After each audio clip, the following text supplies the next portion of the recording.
বাংলা ভাষা শুদ্ধ ও যথাযথ চর্চা এবং সাহিত্যের প্রতি তরুণ প্রজন্মকে উৎসাহিত করতে রাজবাড়ীতে চলছে 3 দিনব্যাপী বাংলা উৎসব। বৃহস্পতিবার বিকেলে রাজবাড়ী সরকারি উচ্চ বিদ্যালয় মাঠ থেকে শোভাযাত্রার মধ্য দিয়ে নবম বাংলা উৎসব শুরু হয়। কৃষকের ফসলের ন্যায্য মূল্য নিশ্চিতে মধ্যস্বত্বভোগীদের ব্যাপারে সরকার সতর্ক রয়েছে বলে জানিয়েছেন কৃষিমন্ত্রী বীর মুক্তিযোদ্ধা আব্দুস শহীদ। সকালে সুনামগঞ্জ সদর উপজেলা হাওরে বোরো ধান কাটা উৎসবে মন্ত্রী কথা বলেন। নাটোরের লালপুরে সেনাবাহিনীতে চাকরি দেওয়ার নামে ভুয়া নিয়োগপত্র তৈরি করে 10 লাখ টাকা হাতিয়ে নেওয়ার অভিযোগ মিরন ইসলাম নামের একজন গ্রেপ্তার করেছে র্যাব 5। সকালে এক প্রেস বিজ্ঞপ্তিতে তথ্য জানানো হয়।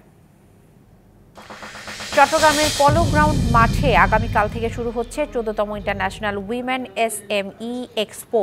Chittagong women chamber of commerce and ইন্ডাস্ট্রির উদ্যোগে মাসব্যাপী এই মেলার উদ্বোধন করবেন পররাষ্ট্রমন্ত্রী ডক্টর হাসান মাহমুদ।